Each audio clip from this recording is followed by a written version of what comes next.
আমি Soma's baking and cooking থেকে বলছি। আজ আপনাদের সাথে শেয়ার করছি একটা চিকেনের রেসিপি, বাট মশলাটাকে কিন্তু একটু অন্যরকম ভাবে ব্যবহার করেছি।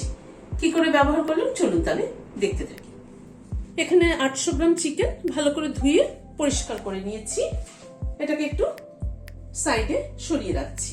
এখানে একটা হামালদিস্তা নিলাম, 1 চামচ ধনে দিলাম, 5-6 কোয়া রসুন দিলাম, 2টো কাঁচা লঙ্কা ভেঙে দিয়ে দিলাম, ছোট ছোট 2টো আদার টুকরো দিলাম, 1 চামচ তিল দিলাম, সাদা তিল।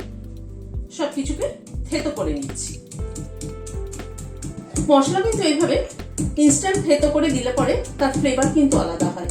ধনে, কাঁচা লঙ্কা, রসুন খুব সুন্দর একটা কিন্তু ফ্লেভার বেরোচ্ছে। মশলাটাকে থেতো করে নিলাম।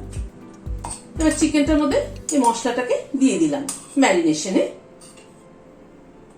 একটা ছোট পেঁয়াজ কুচি করে নিয়েছি, সেটা দিয়ে দিলাম। টক দই দিচ্ছি 1 চামচ, 2 চামচ, 3 চামচ। অল্প একটু সরষের তেল দিচ্ছি। সবকিছুকে দিয়ে চিকেনটাকে ম্যারিনেট করে নিচ্ছি। এই যে ইনস্ট্যান্ট মশলাটা থেতো করে দিলাম, তিল, ধনে, আদা, রসুন, কাঁচা লঙ্কা সবকিছুর ফ্লেভার কিন্তু একটা দারুণ সুন্দর চিকেনটার মধ্যে আসবে। দইটা মনে হচ্ছে আর একটু লাগবে, আরো 1 চামচ দই অ্যাড করে দিলাম।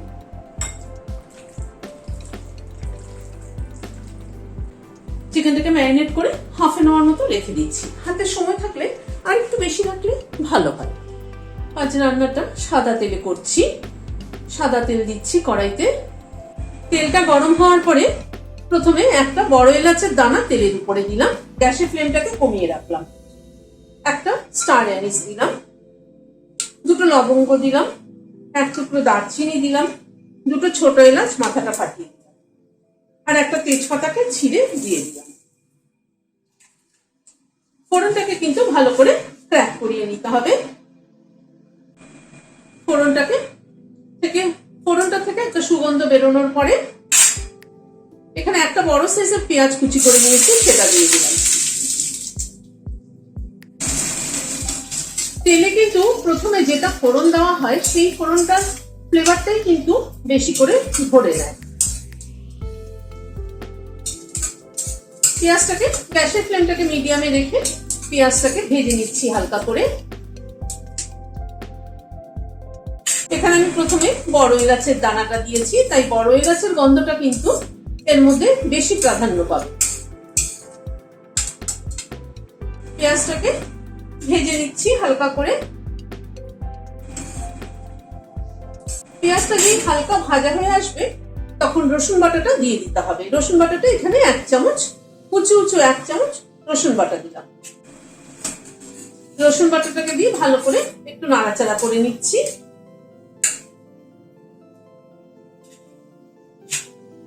রসুনটা দিয়ে মিনিট খানেক একটু নাড়াচাড়া করলাম। এবার 1 চামচ উঁচু 1 চামচ আদা বাটা দিয়ে দিলাম। আদা বাটাটাকে দিয়ে আবার একটু নাড়াচাড়া করছি।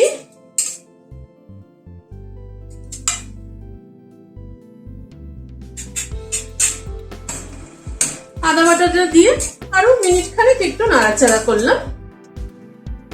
2টো টমেটোকে বড় টুকরো করে কেটে নিয়েছি, সেটা দিয়ে দিলাম। টমেটোটাকে দিয়ে একটু নাড়াচাড়া করে নিচ্ছি।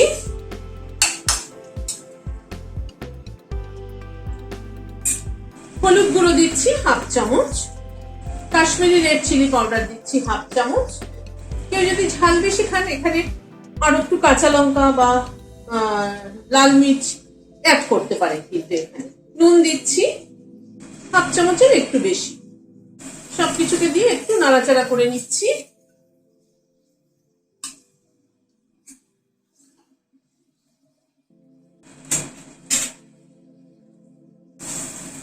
মিনিট খানেক একটু নাড়াচাড়া করে নিলাম।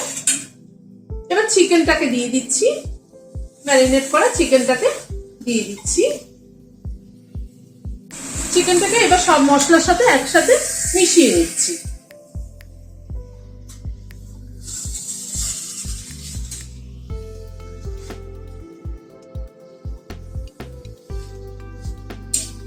তিল ধনে সবকিছু দিয়ে যে মাংসটাকে ম্যারিনেট করেছি তাতে কিন্তু ফ্লেভারটা কিন্তু দারুণ বেরোচ্ছে।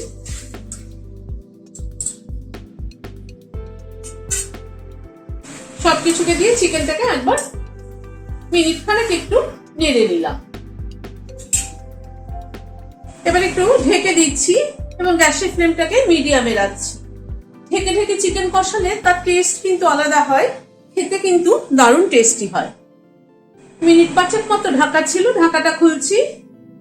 চিকেনটা থেকে কিন্তু প্রচুর জল ছেড়েছে। চিকেনটা যা সুন্দর গন্ধ দিচ্ছে না, দারুণ সুন্দর গন্ধ দিচ্ছে কিন্তু।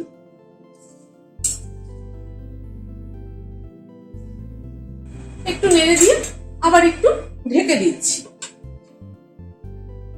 এভাবে ঢেকে প্রায় 8-10 মিনিট রেখে দিয়েছিলাম। মাঝে আমি একবার নেড়ে দিয়েছি, তা না হয়তো নিচে লেগে যেত। এভাবে ঢেকে ঢেকে চিকেন রান্না করলে তার কিন্তু টেস্ট দারুণ ভালো হয়।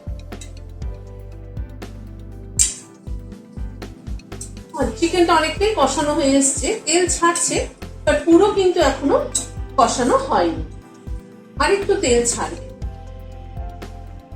এবার আর ঢাকনা দিচ্ছি না, এবার এইভাবেই রেখে দিচ্ছি। গ্যাসের ফ্লেমটা মিডিয়ামে রেখে মাঝে মাঝে নেড়ে দিচ্ছি।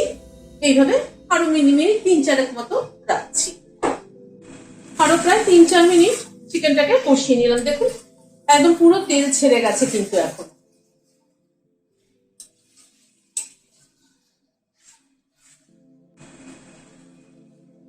এবার গরম জল দিয়ে দিচ্ছি। কেউ যদি একদম শুকনো শুকনো খেতে চান তাহলে কিন্তু জলের পরিমাণটা সামান্য দিলেও হবে, না দিলেও হবে, মানে একদম কষা কষা হবে আর কি। তাহলে ঝোলটা একটুখানি ফুটে উঠুক, একটুখানি ঢেকে দিচ্ছি। মিনিট 3-4 মতো ঢাকা ছিল, ঢাকাটা খুললাম।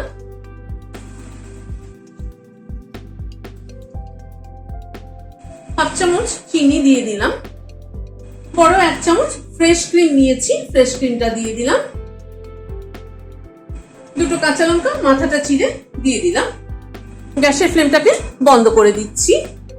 ফ্রেশ ক্রিমটা একটু মিশিয়ে দিচ্ছি।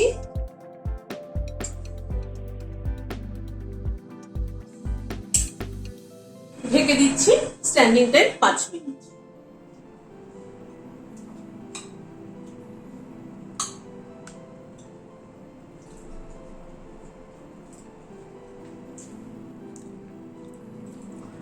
মশলাটা যেটা কুটে ব্যবহার করেছি ম্যারিনেশনের সময়, তিল ধনে আদা রসুন সবকিছুকে একসাথে, তার জন্য কিন্তু ফ্লেভারটা দারুণ হয়েছে। আপনারা ওইভাবে বানিয়ে দেখবেন, ভালো লাগবে। এটা কিন্তু ভাত রুটি দুটোর সাথেই কিন্তু সমানভাবে ভালো লাগে। আমি আজকে পরোটা দিয়ে খাচ্ছি, বাট ভাত দিয়েও কিন্তু ভীষণ ভালো লাগবে। ভালো লাগলে একটা লাইক এবং সাবস্ক্রাইব করার অনুরোধ রইল। আজ তাহলে এখানে শেষ করছি। নমস্কার।